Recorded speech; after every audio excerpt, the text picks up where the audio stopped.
Hello students, आप लोग का शशांक एंड दीपू के यूट्यूब चैनल में बहुत बहुत स्वागत है। इस वीडियो में हम लोग परसेंटेज के नेक्स्ट टॉपिक पे नेक्स्ट पार्ट में चलेंगे और परसेंटेज के बारे में समझेंगे। अभी हम लोगों ने परसेंटेज की 3 क्लास देख चुके हैं। अब हम लोग क्लास नंबर 4 को देखेंगे और समझेंगे कि इससे और किस टाइप के क्वेश्चन बन सकते हैं और समझने की कोशिश करेंगे। तो चलिए स्टार्ट करते हैं।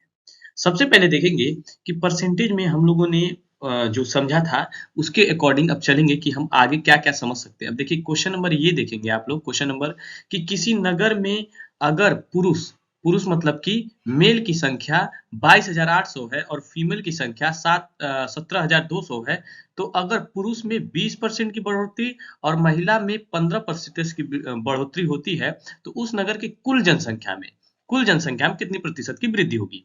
तो हम लोग एक-एक करके समझेंगे कि सबसे पहले ध्यान से देखिएगा कि अगर जैसे मान लीजिए कोई नगर है, वहाँ पे कोई मेल है, मेल मतलब पुरुषों की संख्या कितना है 22,800 है, ठीक? होपफुली आप लोगों को समझ में आ रहा होगा। कितना है मेल की संख्या 22,800 है। और फिर उसके बाद फीमेल की संख्या देखेंगे तो वो है 1,702, ठीक? होपफुली सर आप लोगों को क्लियर हो रहा होगा।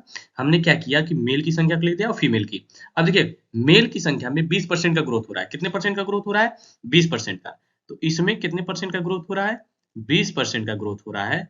दोनों में ग्रोथ हो रहा है, किसी में घट नहीं रहा है। अगर घटता तो उसको हम लोग देखते, लेकिन यहाँ घट नहीं रहा है। फीमेल में 15% बढ़ रहा है, ठीक? अब ये तो जो आपका 20% 15% है, ये परसेंट के फॉर्म में दिया है। किसमें दिया है? परसेंट के फॉर्म में। और हमको निकालना किसमें है? हमको निकालना है आपको नंबर के फॉर्म में। तो 20% का ग्रोथ हुआ तो 22,800 का अगर हम लोग 20% निकालेंगे तो 20/100 हो जाएगा। हो जाएगा नहीं हो जाएगा? ये 2 जीरो से 2 जीरो कट जाएगा यहाँ पे। अब इसका गुणा करेंगे तो 8 दूना के 16 को 6 हाथ में लगा 1, 2 दूना के 4 1 5, 2 दूना के 4 और एक जीरो यहाँ बचा हुआ था तो एक जीरो लगा देंगे। तो कितना ग्रोथ हुआ नंबर के फॉर्म में? 4,560। अब उसी तरीके से फीमेल में कितना ग्रोथ हुआ उसको निकालते हैं। फीमेल में ग्रोथ हुआ 1,200, ठीक? और उसका 15% निकालेंगे तो उतना ही ग्रोथ होगा। 2 जीरो से 2 जीरो कैंसिल हो जाएगा। अब 1,700 1000 अरे सॉरी 172 में 15 का हम गुणा लगा लेते हैं। तो देखिए 5 दूना को 10 को 0 हाथ में लगा 1, 5 से 35 1 36 को 6 हाथ में लगा 3, 5 एकनी 5 3 8, 1 दुआएं 2, 1 7 7, 1 एकनी 1, 0 6 2 8, 8 7 8 7, 8 7 15 को 5 हाथ में लगा 1, 1 1 2। तो टोटल कितना हुआ? 2,580। अब देखिए मेल में ग्रोथ हुआ 4,560, फीमेल में ग्रोथ हुआ 2,580। हमने कुछ नहीं किया है कि अगर कोई मान लीजिए कि कोई नंबर दिया था, मेल का नंबर और फीमेल का नंबर। मेल में हुआ 20% ग्रोथ तो हमने उसका 20% निकाल लिया और 20% आपका निकल के कितना आया 4,560। फीमेल का दिया था 17,200 तो उसका हम लोगों ने 15% निकाल लिया तो 2,580 आया, ठीक? होपफुली समझ में आ रहा होगा। अब हम लोग क्या करेंगे? अब हम लोग करेंगे कि टोटल कर देंगे। ग्रोथ का क्या कर देंगे? ग्रोथ का हम लोग टोटल कर देंगे, ठीक?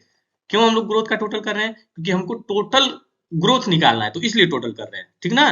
देखिए यहाँ पे पूछा है कि कुल जनसंख्या के प्रतिशत में वृद्धि। तो कुल जनसंख्या मतलब मेल और फीमेल दोनों का।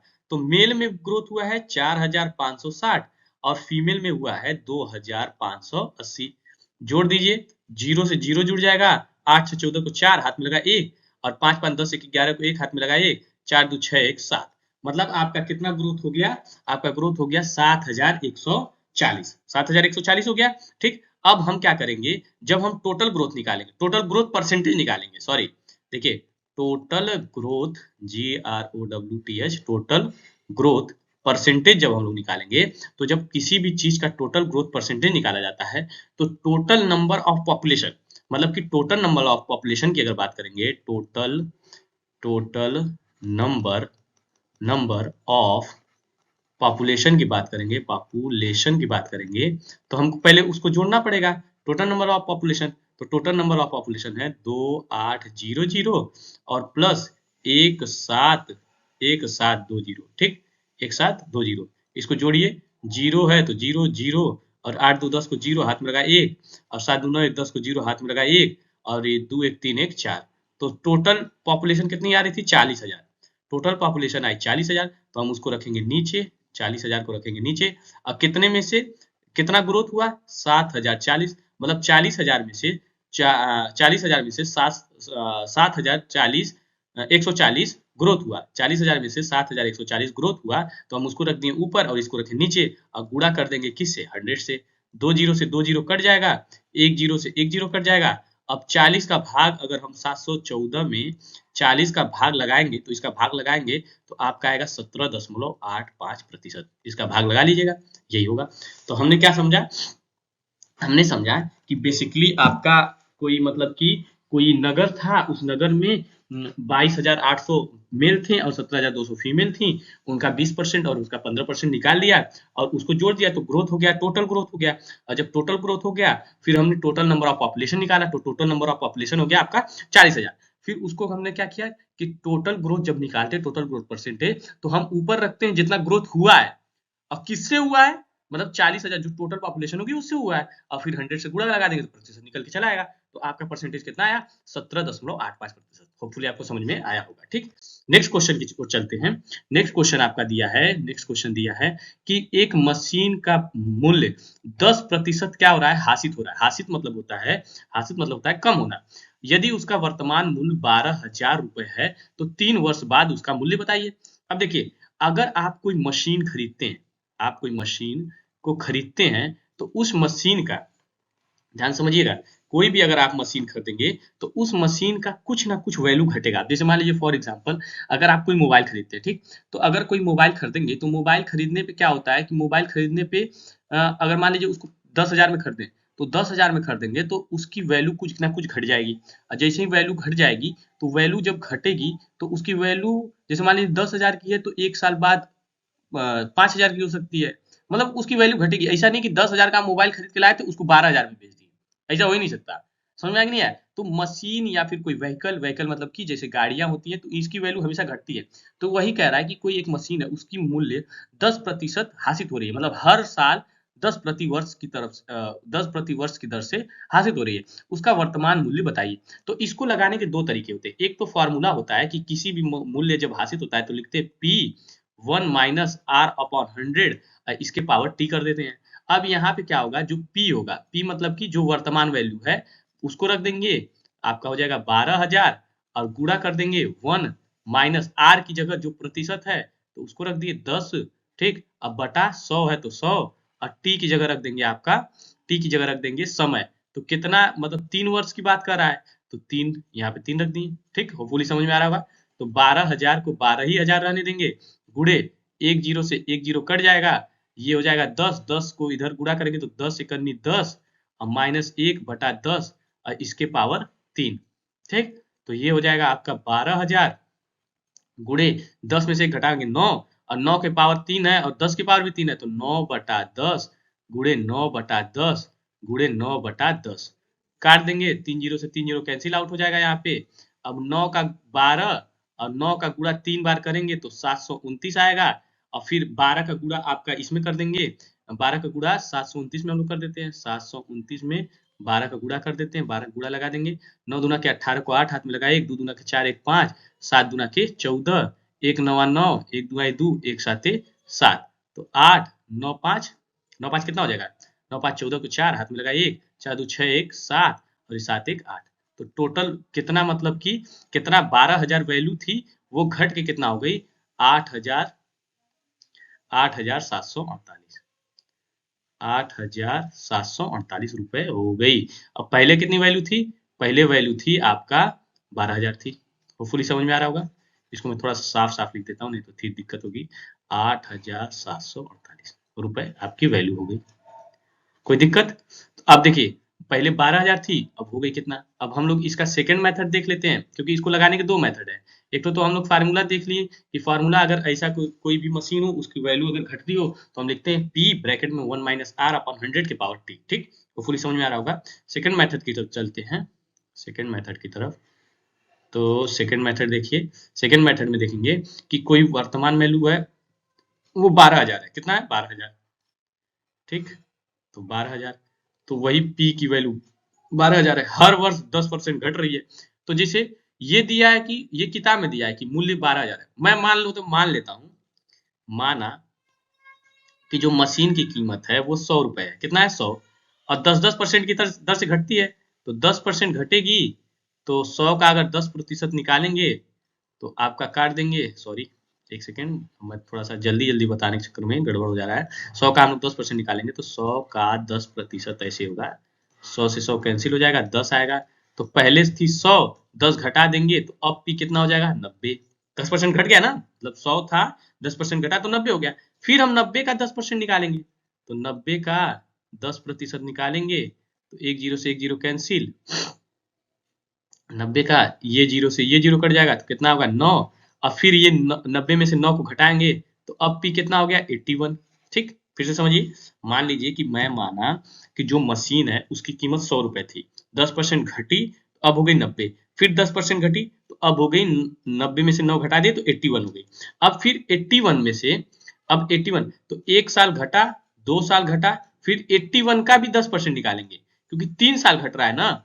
हम लोग पहले एक साल यहाँ पे निकाले, दूसरा साल यहाँ निकाले, तीसरा साल निकालेंगे, तो फिर P बराबर 81 है, फिर इसका 10% निकालेंगे, तो 81 का 10% निकालेंगे बटा 10, दो जीरो से एक जीरो कट जाएगा और एक जीरो से यहाँ पे दशमलव लग जाएगा, 8.1, 89 में से 81 में से 8.1 अगर माइनस करेंगे तो 72.9 आएगी वैल्यू। ठीक, अब इसी जो 72.9 है, 72.9 है, तो जो 72.9 है ये आपका एग्जैक्ट वैल्यू है जो यहाँ पे 1200 का दिया था। तो अब देखिए 1200, 12,000 जो है, यहाँ पे थोड़ी सी जगह, मैं इस वाले को मिटा दूं क्या, इस वाले को इरेज कर देता हूँ ताकि थोड़ी सी जगह बन जाएगी, क्योंकि ये वाला तो हम लोग इस टाइप का तो समझ ही नहीं है, सेकेंड मेथड हम लोग समझ रहे हैं, यहाँ पे थोड़ा सा स्पेस हो जाएगा। अब देखिए, अब यहाँ पे देखिए, यहाँ पे 72.9 है, तो अब देखिए मैं माना था कि 100%, 100 रुपए, लेकिन बुक में दिया था 100 की वैल्यू दिया था 12,000, कितना दिया था 12,000, दो जीरो से दो जीरो कैंसिल हो जाएगा, तो एक की वैल्यू आ जाएगी 120, एक की वैल्यू कितना आ जाएगी 120, 72.9 की वैल्यू कितना आएगी, तो 72.9 इंटू 120 कर देंगे तो आपका यही जो अभी निकाले हैं 8,748 यही आ जाएगा। होपफुली समझ में आएगा। अब देखिए ये सेकंड मेथड है, इसमें आपको फार्मूला याद करने की जरूरत नहीं है। हम लोग क्या किया कि पी की वैल्यू मानी 1200, ठीक, अरे सॉरी पी की वैल्यू 12,000 दी थी, किताब में दी था, हमने माना क्या, पी की वैल्यू माना 100, एक साल में 10 घटा तो पी की वैल्यू होगी 90, फिर एक साल में 10% घटा तो 10% घटने का मतलब कि 90 का 10% तो 9 आएगा, तो वो हो गया 81, फिर 10% घटा क्योंकि 3 साल घटाना था, 3 वर्ष बाद वैल्यू पूछा है, तो 8.1 हो गया। फिर हम लोग माने कितना थे 81, 81 में से 8.1 घटा देंगे तो 72.9 आ जाएगा।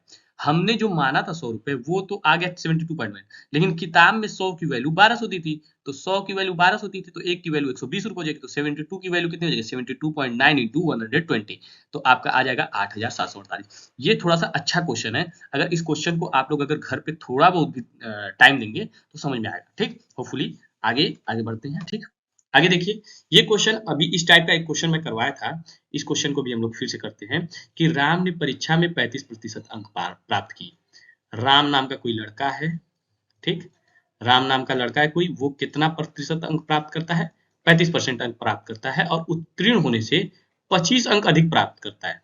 कितना अधिक पा रहा है, उत्तीर्ण होने से 25 अंक अधिक पा रहा है, मतलब पास होने से 25 अंक अधिक पाया है।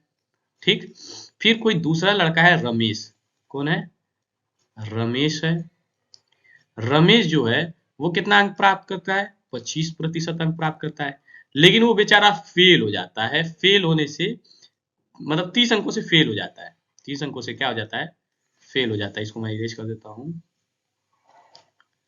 30 अंकों से आपका फेल हो जाता है। ठीक, होपफुली समझ में आ रहा होगा, माइनस में मैं कर दिया। ठीक, तो कोई बालक है वो राम है वो 35% अंक पाता है और 25 अंक अधिक पाता है, रमेश है जो 25% अंक पाता है, 30 अंक से फेल हो जाता है। मैं क्या करूंगा, मैं आप लोग को बताया था पिछली क्लास में कि अगर कोई बालक है वो 35% अंक पाता है और वो 25 अंक अधिक पाता है, 25 अंक अधिक पाता है, तो अगर मैं उससे 25 नंबर छीन लूं और रमेश जो है वो 25% अंक पाता है, ये 35% अंक पाया था, 25 अंक अधिक पाया था तो इसे मैं 25 अंक छीन लिया, ये 25% अंक पाया और इसको मैं 30 अंक दे दिया, तो ये दोनों बराबर हो जाएंगे। ठीक, हो जाएंगे नहीं हो जाएंगे। अब जैसे मान लीजिए कि कोई तराजू है, तराजू पे मैं इस साइड 10 आम रखा, इस साइड 9 आम रखा, तो मुझको बराबर करना रहेगा, तो मैं इस साइड एक काम और रख दूंगा तो 10-10 हो जाएगा, तो बराबर हो जाएगा। तो वही मैंने किया कि कोई बालक था, वो 35% अंक पाया और 25 अंक से फेल हो गया, नहीं सॉरी 25 अंक अधिक प्राप्त किया, तो मैं उसको 25 अंक छीन लिया, मतलब उसका छीन लिया। और एक बालक था रमेश, वो 25% अंक पाया और 30 अंक से फेल हो गया, तो मैं उसको 35 अंक दे दिया। ठीक, तो दोनों हो जाएंगे बराबर। जब दोनों बराबर हो जाएंगे तो हम यहाँ से 1% की वैल्यू, क्योंकि मुझको मतलब 1% की वैल्यू निकालनी है, तो 35% में से अगर 25% इधर आएगा तो घट जाएगा, और ये 25 जाएगा तो इधर 30 और प्लस 25 हो जाएगा। तो यहाँ पे अगर घटाएंगे तो 10% हो जाएगा, 35 में से 25 घटाओ 10%, इसको जोड़ोगे तो 55 आ जाएगा। ठीक, तो 1% की वैल्यू आ जाएगी 5.5। भाग लगा देंगे ना, 55/10 करेंगे तो 5.5 आ जाएगी 1% की वैल्यू। हम लोग 1% की वैल्यू निकाल लिए, और जब 1% की वैल्यू निकाल लिए तो कह रहा है कि पूर्णांक, पूर्णांक होता कितना है, पूर्णांक होता है आपका 100%। पूर्णांक कितना होता है 100%, तो 100% की वैल्यू 100 इंटू 1%, अब 1% की वैल्यू अभी जस्ट निकाले हैं, तो 100 इंटू 5.5, इसका गुणा कर दोगे तो 550 छात्र हो जाएंगे। मतलब कहने का मतलब था, अरे 550 अंक हो जाएंगे। मतलब कि हमने क्या किया कि एक राम नाम का लड़का था, उसने 35% अंक पाया, 25 अंक अधिक पाया तो उसे मैंने 25 अंक छीन लिया। रमेश था, वो 25% अंक पाया और 30 अंक से फेल हो गया, तो उसको मैंने 30 अंक दे के पास करवा दिया, दोनों को बराबर कर दिया। 1% की वैल्यू हमने निकाल लिया, 1% की वैल्यू आई 5.5। तो पूर्णांक जो दिया था वो 100% था, तो 100% की वैल्यू 100 इंटू 1%, तो 100 इंटू 1% की वैल्यू 5.5, तो हमने गुणा कर दिया तो 550 आ गया। होपफुली समझ में आएगा, कोई दिक्कत की बात नहीं है। आगे चलते हैं। ठीक, नेक्स्ट क्वेश्चन की ओर चलेंगे। तो नेक्स्ट क्वेश्चन में कह रहा है कि एक परीक्षा है, उस परीक्षा में 63% छात्र अंग्रेजी में उत्तीर्ण होते हैं। देखिए ध्यान से समझिए, इंग्लिश का पेपर होता है और इंग्लिश के पेपर में कितने प्रतिशत छात्र उत्तीर्ण होते हैं 63, सॉरी 63, 65 लिख दिया, 63। मैं थोड़ा सा बोरिंग आप लोगों को लगता होगा, जो अगर जो बच्चा पूरा देखता होगा, क्योंकि देखिए दिक्कत ये है कि बच्चे पूरा वीडियो देखते ही नहीं है, क्योंकि बच्चों को मतलब जैसे ना भागना रहता है, पता नहीं क्यों। अगर कोई और ऐसी वीडियो रहेगी जो टाइम पास करने वाली रहेगी, जैसे रील्स वगैरह जो देखते होंगे बच्चे, तो उसमें टाइम स्पेंड कर सकते हैं, लेकिन ये पढ़ने वाली वीडियो पे टाइम स्पेंड करना बड़ी मुश्किल काम है। और वही बच्चा कर पाता है जो कुछ करना चाहता है लाइफ में, तो वो मतलब कि मैथ और ऊपर से मैथ, मैथ तो सबके बस की बात है नहीं। ठीक, होपफुली मैं सोच रहा हूँ कि कोई एक बच्चा तो पूरा देख रहा होगा। इंग्लिश में कोई है मतलब एक परीक्षा है, उसमें इंग्लिश में 63% पास होते हैं, और हिंदी में कितने परसेंट पास होते हैं, हिंदी में आपका पास होते हैं 71%। और दोनों में मतलब कि एंड हिंदी इंग्लिश और हिंदी में दोनों में पास होते हैं 18%। ठीक, कोई दिक्कत। एक हो गया इंग्लिश में 63, हिंदी में 71, और इंग्लिश और हिंदी दोनों में 18%। अब देखिए कह रहा है कि जो यहाँ पे देखिए ये पास वाले हैं, ये पास है, ये भी पास है, लेकिन ये फेल वाले हैं, फेल वाले। यहाँ पे ध्यान दीजिएगा, यहाँ पे कह रहा है दोनों विषयों में फेल हो गए, फेल हो गए। और कह रहा है कि 697 छात्र दोनों विषयों में उत्तीर्ण हो गए। अब देखिए दोनों विषयों में फेल कितने हो रहे हैं 18%, दोनों विषयों में फेल कितने हो रहे हैं 18%, ध्यान समझिएगा 18%। तो पास कितने हो रहे हैं, तो मैं लिखूंगा कि पास हुए होंगे दोनों में, पास हुए होंगे दोनों में, रुके रहिए एक सेकेंड, टोटल जो स्टूडेंट होंगे, टोटल स्टूडेंट जो होंगे वो 100% होंगे। फेल हो गए 18, तो पास कितने होंगे 100 माइनस 18, यही ना होंगे, बोलिए। अगर फेल हो गए 18 तो पास हुए होंगे 100 माइनस 18, इसको घटाएंगे तो 10 में से 8 जाएगा तो 2 हो जाएगा, और यहाँ पे बचेगा 9, 9 में से 1 जाएगा तो आपका 8 बच जाएगा, वहां पे तो हो गया। मतलब कि 82% जो छात्र होंगे वो बेचारे क्या हो गए होंगे, पास हो गए होंगे। और 82% की वैल्यू, और यही पास होने का इसमें वैल्यू दे दिया है, तो 82% की वैल्यू आपका दे दिया है 6,997, तो 1% की वैल्यू हो जाएगी 697/82, यही ना होगा, बटा 82 हो जाएगा। इसको भाग लगाएंगे, तो भाग लगा लीजिएगा, 8.5 के आसपास आएगा। तो 1% की वैल्यू कितना आ गई, 1% की वैल्यू आ गई 8.5, 1% की वैल्यू आ गई 8.5। तो दोनों में कितने छात्र हो गए, तो 100% की वैल्यू निकाल लेंगे, तो 100% को लिख सकते हैं 100 इंटू 1%, तो 100 इंटू 1% की वैल्यू आ जाएगी आपका 8.5। 8.5 इसका गुणा कर देंगे तो आपका आ जाएगा 850। पूरी समझ में आया होगा। हमने 4 क्वेश्चनों को सॉल्व किया। हमने समझा कि परसेंटेज में जो क्वेश्चन आते हैं उसमें जितने भी रिलेटेड हैं उसको हम लोगों ने समझ लिया। दूसरी चीज हमने ये समझा कि अगर जैसे मान लीजिए कि एक विद्यार्थी है वो एक परीक्षा है उसमें 63% छात्र इंग्लिश में पास होते हैं, 71% छात्र हिंदी में पास होते हैं और 18% दोनों में फेल हो जाते हैं। अब देखिए ये वाली जो वैल्यू दी थी ना इस क्वेश्चन में, ये बिना मतलब का दे दिया था। यही इंपॉर्टेंट था आप लोग के लिए, यही हम लोग को समझना था। जो ये समझ गया होगा यहाँ पे कि 18% फेल होते हैं तो टोटल स्टूडेंट 100% हैं, तो 18 फेल हुए तो 100 में से 18 घटा दीजिए तो 82 आ जाएगा। 82 आ जाएगा। 82 की वैल्यू दिया था यहाँ पे 697, तो हम 1% की वैल्यू निकाल लिए 8.5 और 100% की वैल्यू निकालेंगे 850। तो फुली समझ में आएगा। ठीक, तो परसेंटेज का मुझको लगता है कि अब नेक्स्ट वीडियो नहीं आएगी परसेंटेज ही। ठीक, आगे हम लोग थोड़ा एक आध वीडियो इंग्लिश की भी पढ़ेंगे, इंग्लिश के चैप्टर को, जैसे 9th का कुछ चैप्टर होगा या फिर 10th का, तो उसको कंप्लीट करेंगे। ठीक, होपफुली आपको समझ में आया होगा। हमारे चैनल से जरूर जुड़िए अगर आपको थोड़ा बहुत भी समझ में आता है। मिलते हैं नेक्स्ट वीडियो में, तब तक के लिए जय हिंद।